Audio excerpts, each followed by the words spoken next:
రాజశేఖర రెడ్డి గారు,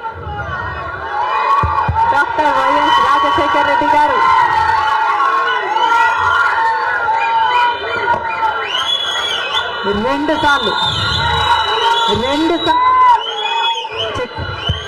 రెండు సార్లు ఇదే పిసిసి పదవిని చేపట్టారు.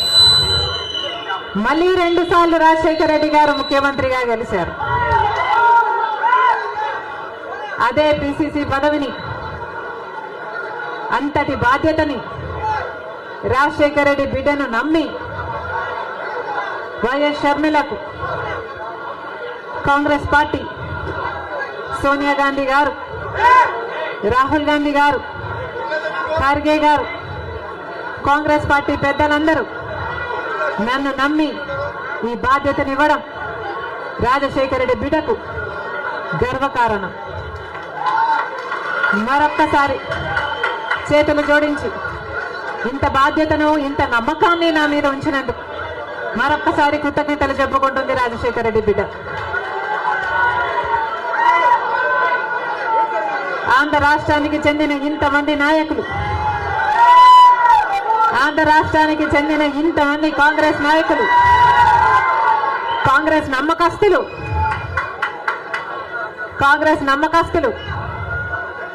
కాంగ్రెస్ పార్టీ ఖాడర్ నా మీద ఎంతో నమ్మకం పెట్టుకున్నారు. నేను రావాలని కాంగ్రెస్ పార్టీ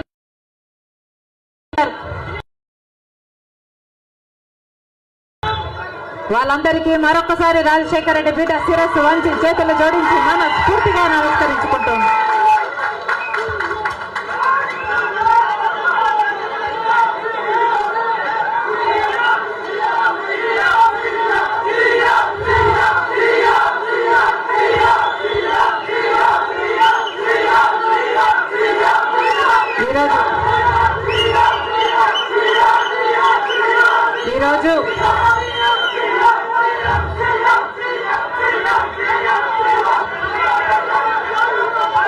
ఈరోజు ఒక్కసారి మీకు తెలియని విషయం కాదు, మీడియాకు తెలియని విషయం కాదు, ప్రజలకు తెలియని విషయం కాదు. కానీ గత 5 సంవత్సరాలుగా ఆంధ్ర రాష్ట్రంలో యువజన శ్రామిక రైతు కాంగ్రెస్ పార్టీ అధికారంలో ఉంది. అంతకుముందు 5 సంవత్సరాలు తెలుగుదేశం పార్టీ అధికారంలో ఉంది. ఈ 10 సంవత్సరాలుగా రాష్ట్రంలో అభివృద్ధి జరిగిందా అంటే ఏమిటి సమాధానం? మన రాష్ట్రం ఏర్పడే నాటికి మన రాష్ట్రానికి ఉన్న అప్పులు 1,00,000 కోట్లు. చంద్రబాబు గారు ముఖ్యమంత్రి అయిన 5 సంవత్సరాలకి ఆయన చేసిన అప్పులు 1,00,000 కోట్లు.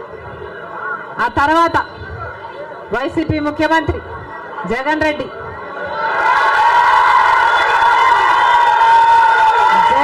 గారు చేసిన అప్పులు 3,00,000 కోట్లకు పైన. మొత్తంగా ఈరోజు అప్పులు 6.5 లక్షల కోట్లు.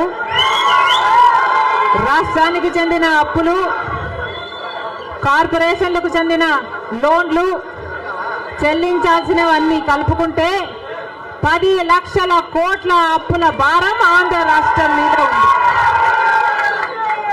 మరి ఇంత అప్పులు చేశారే, ఇన్ని డబ్బులు తెచ్చారే, మరి రాష్ట్రంలో ఏదైనా అభివృద్ధి జరిగిందా అని భూతద్దం పెట్టి చూసినా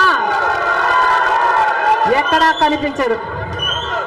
రాజధాని ఉందా? రాజధాని కట్టగలిగారా? రాజధాని కట్టడానికి డబ్బులు లేవు. కనీసం ఒక మెట్రో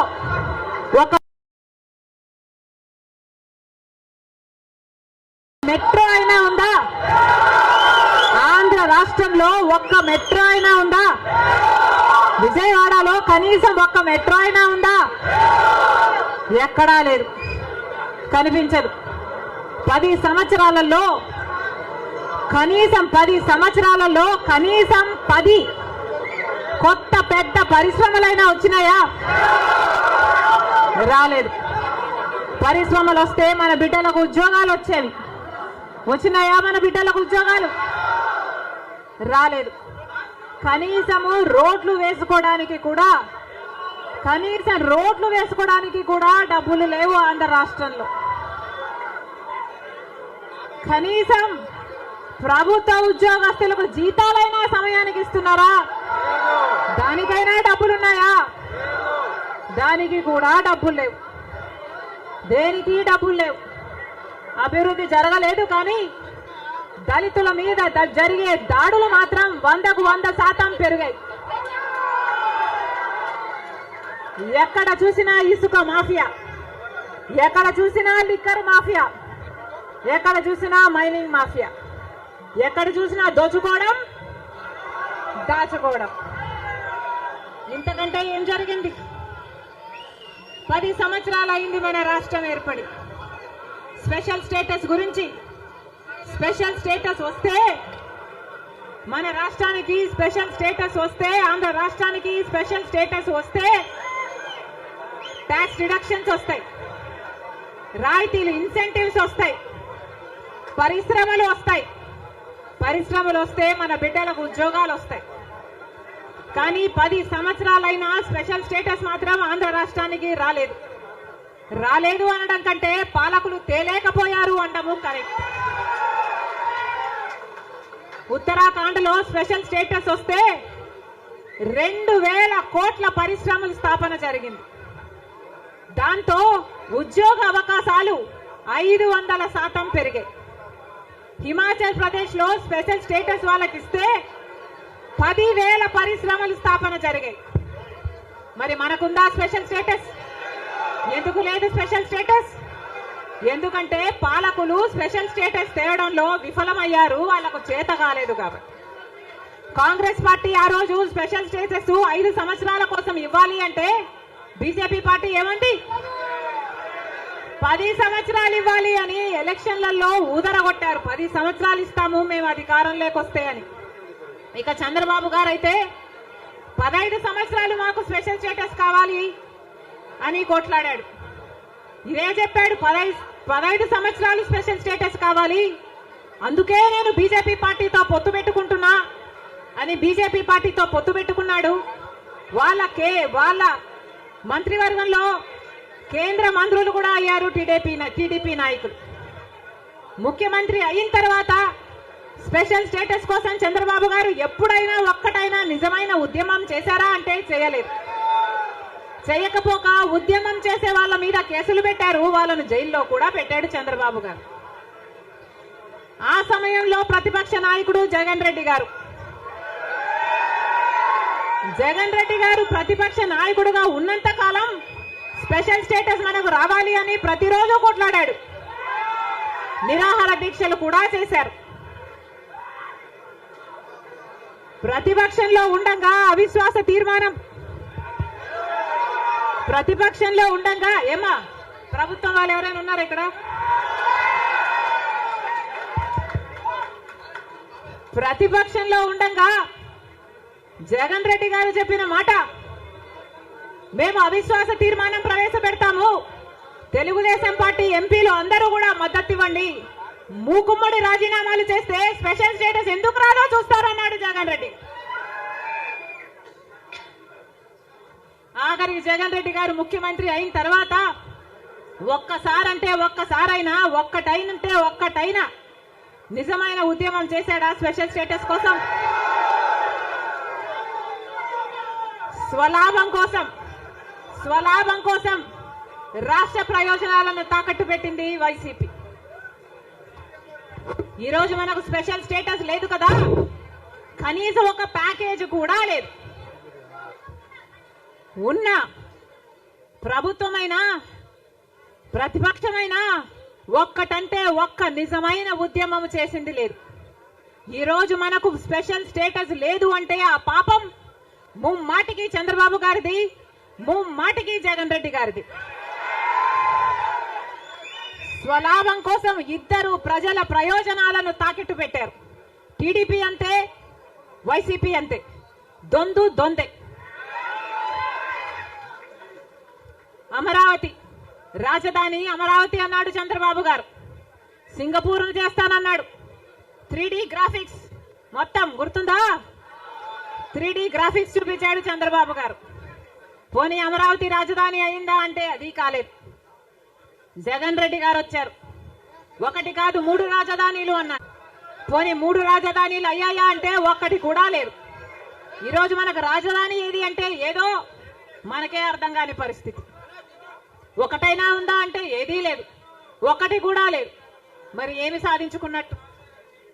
పోలవరం ప్రాజెక్ట్ ఎప్పుడో 1941లో పోలవరం ప్రాజెక్టు కట్టాలనుకుంటే సాధ్యపడలేదు. ఆఖరికి రాజశేఖర రెడ్డి గారు ముఖ్యమంత్రి అయిన 2004లో రాజశేఖర రెడ్డి గారు జలయజ్ఞంలో భాగంగా పోలవరం ప్రాజెక్టును స్థాపించడం జరిగింది. రాజశేఖర రెడ్డి గారు ముఖ్యమంత్రిగా ఉండగా పోలవరం ప్రాజెక్టు చెందిన కుడి ఎడమ కాలువల పనులు కూడా చాలా శాతం చేశారు రాజశేఖర రెడ్డి గారు. మన దురదృష్టం రాజశేఖర రెడ్డి గారు వెళ్ళిపోయారు. ఆయన చనిపోయాక మళ్ళా పోలవరం ఒక్క అడుగు కూడా ముందుకు పడలేదు. చంద్రబాబు గారు పోలవరాన్ని తాకట్టు పెట్టారు బీజేపీ దోస్తీ కోసము. ఇటు జగన్ రెడ్డి గారు బీజేపీతో దోస్తీ కోసం పోలవరాన్ని తాకట్టు పెట్టారు. అంతేకాదు బీజేపీ అధికారంలో 10 సంవత్సరానికి 2 కోట్ల ఉద్యోగాలు ఇస్తామంది బీజేపీ పార్టీ. 10 సంవత్సరాలలో ఎన్ని కోట్లు వచ్చుండాలి? 20 కోట్ల ఉద్యోగాలు వచ్చుండాలి మన దేశంలో. ఆంధ్ర రాష్ట్రానికి కనీసం 1 కోటి ఉద్యోగాలైనా ఇచ్చిందా బీజేపీ పార్టీ? పోనీ 10 లక్షల ఉద్యోగాలైనా ఇచ్చిందా బీజేపీ పార్టీ? కనీసం 1 లక్ష ఉద్యోగాలైనా వచ్చినాయా? లేదు. ఆంధ్ర రాష్ట్రంలో 1 లక్ష అంటే 1 లక్ష ఉద్యోగాలు కూడా ఇవ్వలేదు బీజేపీ పార్టీ. ఉన్నవి కూడా ఊడాయి. బీజేపీ పార్టీ ఆ రోజు చెప్పిన మాట, రైతులకి ఆదాయము డబుల్ చేస్తామన్నారు. రైతుల ఆదాయం డబుల్ చేయడం ఏమో గాని రైతులకున్న ఖర్చులు 10 ఇంతలు పెరిగాయి. ఈరోజు అప్పు లేని రైతు ఉన్నాడా? అప్పు లేని రైతు ఎవరైనా ఉన్నారా అని ఎవరిని అడిగినా లేదమ్మా అప్పుల పాలైపోయాం. రైతు అన్నవాడు ఆత్మహత్యలు చేసుకున్నా గానీ ఎవ్వడు పట్టించుకునేవాడు లేడు. మరి ఎందుకున్నట్టు బీజేపీ పార్టీ అధికారంలో ఏం చెప్పారు? స్విస్ బ్యాంకులలో విదేశాలలో ఉన్న బ్లాక్ మనీ మొత్తము తీసుకొస్తాము, అన్ని పేదల చేతుల్లో పెడతాము అని చెప్పింది బీజేపీ పార్టీ. పెట్టారా? పేదల చేతుల్లో 1 రూపాయినా పెట్టిందా బీజేపీ పార్టీ? మరి ఎందుకు నమ్మాలి బీజేపీ పార్టీని? టీడీపీ పార్టీకైనా జగన్మోహన్ రెడ్డికైనా ఎందుకు చెయ్యాలి బీజేపీ పార్టీతో దోస్తి? ఎందుకు వాళ్ళ ఎమ్మెల్యేలు ఎంపీలు రాజ్యసభ ఎంపీలతో సహా బీజేపీ పార్టీ తొత్తుల్లాగా ఎందుకు మారారు? టీడీపీ పార్టీ అయినా వైసీపీ పార్టీ అయినా ఇద్దరూ కలుపుకుంటే వాళ్లకు చెందిన ఎంపీలు లోక్సభ ఎంపీలు 25 మంది, ఆంధ్ర రాష్ట్రానికి చెందిన ఎంపీలు 25 మంది, 22 మంది వైసీపీ అయితే 3 తెలుగుదేశం పార్టీ. కానీ మొత్తం 25 మంది ఎంపీలు బీజేపీ పార్టీ చేతుల్లో ఉన్నారు. బీజేపీ పార్టీ ఏం చెప్తే ఈ ఎంపీలు మొత్తం అందరూ గంగిరెద్దులాగా తలూపుతారు. రాజ్యసభకు చెందిన 6 ఎంపీలతో సహా మొత్తం 31 ఎంపీలు ప్రజలు బీజేపీ పార్టీకి ఓటు వేయకపోయినా, తెలుగుదేశం పార్టీకి ఓటు వేసినా, వైసీపీకి ఓటు వేసినా ఉన్నది మాత్రం బీజేపీ పార్టీలో. మరి ప్రజలు వైసీపీకి గాని తెలుగుదేశం పార్టీకి గాని ఎందుకు ఓటు వేయాలి? బీజేపీ పార్టీకే ఓటు వేయొచ్చు కదా. వైసీపీ గాని తెలుగుదేశం పార్టీ గాని ఎందుకు వాళ్ళ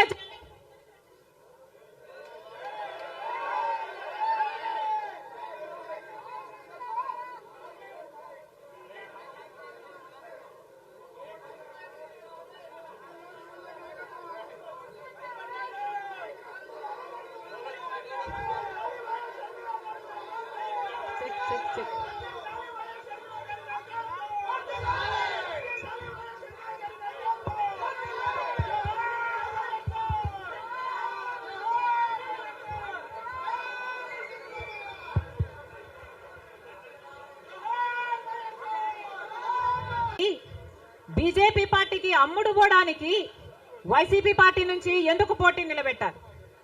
బీజేపీ పార్టీకి అమ్ముడు పోవడానికి తెలుగుదేశం పార్టీ నుంచి ఎందుకు పోటీకి పెట్టాలి? మొత్తం అందరూ బీజేపీ జెండాలే పెట్టుకోవచ్చు కదా. కనీసం ప్రజలకు క్లారిటీ ఉంటది కదా, బీజేపీ పార్టీకి ఓటేస్తున్నాము, బీజేపీ పార్టీని గెలిపిస్తున్నాము అని. ప్రజల దగ్గరేమో ఒక మాట చెప్తారు, ప్రజలనేమో మభ్య పెడతారు. ప్రజల దగ్గరేమో బీజేపీ కాదు అన్నట్టు నటిస్తారు. కానీ లోపల మాత్రం మొత్తం టీడీపీ అయినా బీజేపీ అయినా వైసీపీ అయినా బీజేపీ పార్టీ తొత్తులే. టీడీపీ అయినా వైసీపీ అయినా బీజేపీ పార్టీతో పొత్తులే. అది ప్రత్యక్షంగా గాని పరోక్షంగా గాని టీడీపీకి వైసీపీకి పొత్తు ఉంది అన్నది నిజం. లేకపోతే 5 సంవత్సరాలలో కనీసం ఒక్కసారైనా బీజేపీ పార్టీని వ్యతిరేకించాయా టీడీపీ పార్టీ అయినా వైసీపీ పార్టీ అయినా? ఒక్క అంశంలో కూడా నిలదీయలేదు. ఎక్కడ ఏ అవసరం ఉన్నా టీడీపీ పార్టీ అయినా బీజేపీకి సపోర్ట్ చేస్తుంది, వైసీపీ పార్టీ అయినా బీజేపీకే సపోర్ట్ చేస్తుంది. మన రాష్ట్రానికి ఏం చేసింది బీజేపీ పార్టీ అని మీరు సపోర్ట్ చేస్తున్నారో టీడీపీ వైసీపీ సమాధానం చెప్పాలి.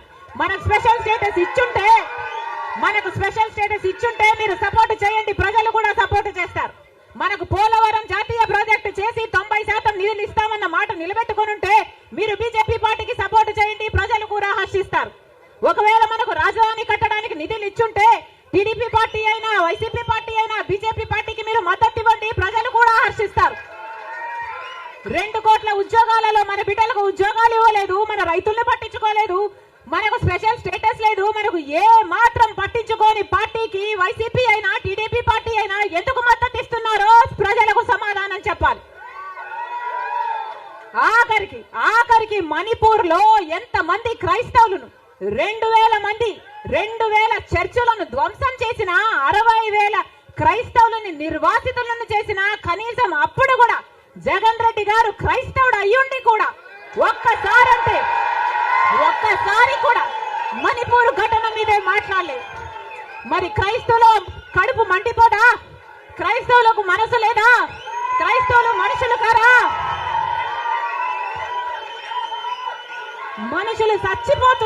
మనుషులు చచ్చిపోతున్నా మీరు పట్టించుకోకుండా బీజేపీకి మద్దతు ఇస్తున్నారంటే మీరు మనుషులు అవునా కాదా?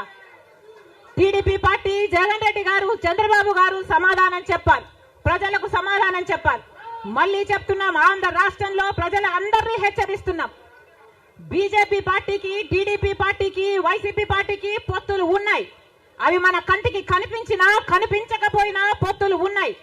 గత 5 సంవత్సరాలుగా చూశాం. టీడీపీ ఎంపీలైనా వైసీపీ ఎంపీలైనా బీజేపీకే మద్దతు ఇచ్చాయి, ప్రతి అంశంలో వాళ్ళ పక్కన నిలబడ్డారు.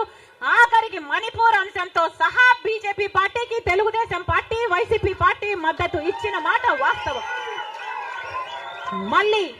మళ్ళీ ఆంధ్ర రాష్ట్ర ప్రజలు వైసీపీకి ఓటేసినా అది బీజేపీకే పడుతుంది. మళ్ళీ ఆంధ్ర రాష్ట్రంలో టీడీపీకి ఓటేసినా అది మళ్ళీ బీజేపీకే పడుతుంది. వీళ్ళిద్దరూ కలిసి బీజేపీని బలపరుస్తున్నారు తప్ప ఆంధ్ర రాష్ట్ర ప్రజల మేలు కోసం ఆలోచన చేయడం లేదు, ఆంధ్ర రాష్ట్ర ప్రజల ప్రయోజనాల కోసం ఆలోచన చేయడం లేదు. స్వలాభం కోసం ఆంధ్ర రాష్ట్ర ప్రజలను తాకట్టు పెట్టారు అన్నది వాస్తవం.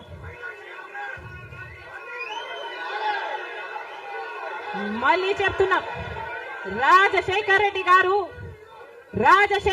గారు బీజేపీ పార్టీకి వ్యతిరేకి. రాజశేఖర్ రెడ్డి గారు తత్వ పార్టీ కాబట్టి ఒక మతాన్ని రెచ్చగొడతారు, ఇంకో మతాన్ని అవమానిస్తారు. ఇదే బీజేపీ పార్టీకి తెలిసిన రాజకీయం. మతం పేరుతో చిచ్చు పెట్టాలి, ఆ మంటలో వీళ్ళు చలి కాచుకోవాలి. ఇదే బీజేపీకి తెలిసిన మంత్రం. అందుకే రాజశేఖర్ రెడ్డి గారు బీజేపీని ఎప్పుడు వ్యతిరేకించారు. రాజశేఖర్ రెడ్డి గారు ఆశయాలు ఒక్క కాంగ్రెస్ పార్టీలోనే నెరవేరాయి తప్ప ఇక ఏ ఇతర పార్టీలోనూ కాదు. రాజశేఖర్ రెడ్డి గారి మూలాలు కాంగ్రెస్ పార్టీయే, రాజశేఖర్ రెడ్డి గారి ఊపిరి కూడా కాంగ్రెస్ పార్టీయే. మళ్ళీ చెప్తున్నాం, రాజశేఖర్ రెడ్డి గారిని ప్రేమించే నాయకులైనా, రాజశేఖర్ రెడ్డి గారిని ప్రేమించే ప్రజలైనా రాజశేఖర్ రెడ్డి గారి ఆశయాల కోసం నిలబడదాం. బీజేపీ పార్టీ కోసం కాదు, బీజేపీ పార్టీకి తొత్తుల్లాగా పనిచేసే పార్టీల కోసం కాదు. మళ్ళీ చెప్తున్నాం, రాజశేఖర్ రెడ్డి గారిని అభిమానించే నాయకులైనా ప్రజలైనా రండి, రాజశేఖర్ రెడ్డి బిడ్డతో చేతులు కలపండి. ఆంధ్ర రాష్ట్రంలో మళ్ళీ రాజశేఖర్ రెడ్డి గారి ఆశయాలను సిద్ధింపచేద్దాం. నేను రెడీ. మీరు రెడీయా?